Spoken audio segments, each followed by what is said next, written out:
എല്ലാവർക്കും സ്വാഗതം. ചാനലിലേക്ക് സ്വാഗതം. ഇന്ന് പറയാൻ പോകുന്നത് തണുപ്പ് കാലത്ത് കിണറ്റിലെ വെള്ളത്തിലാണോ കുളിക്കേണ്ടത് എന്നതിന് ഉത്തരമാണ്. തണുപ്പ് കാലത്ത് നദികളിലെ വെള്ളത്തിനെ അപേക്ഷിച്ച് കിണറ്റിലെ വെള്ളത്തിന് തണുപ്പ് കുറവായിരിക്കുമെന്നതുകൊണ്ടാണ് ഈ കാലയളവിൽ കിണറ്റിലെ വെള്ളത്തിൽ കുളിക്കണമെന്ന് പറയുന്നത്. സാവധാനം മാത്രം ചൂടാവുകയും സാവധാനം തണുക്കുകയും ചെയ്യുന്ന സ്വഭാവത്തിനാണ് ജലത്തിലുള്ളത്. ബാഷ്പീകരണം പെട്ടെന്ന് നടക്കുമ്പോൾ വെള്ളത്തിന് തണുപ്പ് കൂടുതലായിരിക്കും. വലിയ പാത്രങ്ങളിലും നദികളിലുമാണ് ബാഷ്പീകരണ പ്രക്രിയ എളുപ്പത്തിൽ നടക്കുന്നത്. അന്തരീക്ഷവുമായിട്ട് ജലോപരിതലത്തിന് കൂടുതൽ സമ്പർക്കമുള്ളതുകൊണ്ടാണ് ബാഷ്പീകരണം കൂടുതൽ നടക്കുന്നത്. ബാഷ്പീകരണത്തിന് വേണ്ട താപം വെള്ളത്തിൽ നിന്നും വലിച്ചെടുക്കുന്നതുകൊണ്ടാണ് വെള്ളം കൂടുതൽ തണുക്കുന്നത്. എന്നാൽ മഞ്ഞുകാലത്ത് അന്തരീക്ഷ താപനില കുറഞ്ഞിരിക്കുന്നതിനാൽ ബാഷ്പീകരണം കുറഞ്ഞ തോതിൽ മാത്രമേ നടക്കുകയുള്ളൂ. ബാഷ്പീകരണം കുറവായതിനാൽ കിണറ്റിലെ വെള്ളത്തിൽ നിന്നും കുറച്ച് താപം മാത്രമേ നഷ്ടപ്പെടുന്നുള്ളൂ.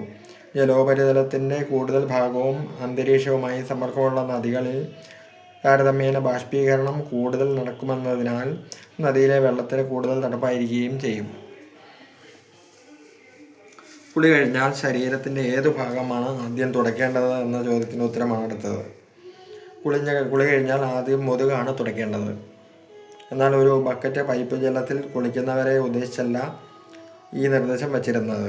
മറിച്ച് ബ്രഹ്മമുഹൂർത്തത്തിൽ ഉണർന്ന് തണുത്തൊഴുകുന്ന നദിയിലോ തടാകത്തിലോ കുളത്തിലോ ആവോളം മുങ്ങിക്കുളിക്കുന്നവരെ ഉദ്ദേശിച്ചാണ് ഇങ്ങനെ പറയുന്നത്.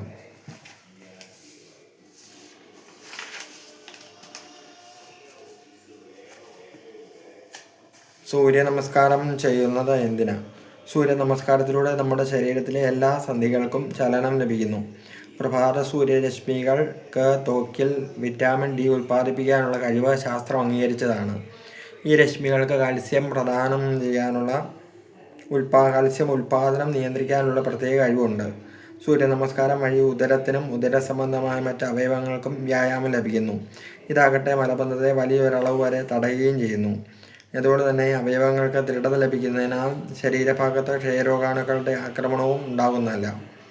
തുടർച്ചയായി സൂര്യ നമസ്കാരം ചെയ്യുന്നത് വഴി അകാല വാർദ്ധക്യം ഒരു പരിധി വരെ തടയാനാകും.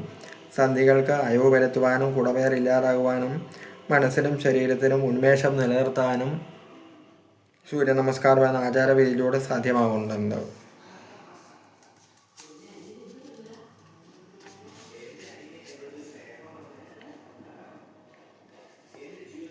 എന്തിനാണ് പ്രഭാതത്തിൽ കോലം വരയ്ക്കുന്നത്? കോലം വരയ്ക്കുന്നതിന് പിന്നിൽ വലിയ ഭൗതിക യാഥാർത്ഥ്യം ഒളിഞ്ഞിരിക്കുന്നു. മനുഷ്യർ അന്നത്തിനായി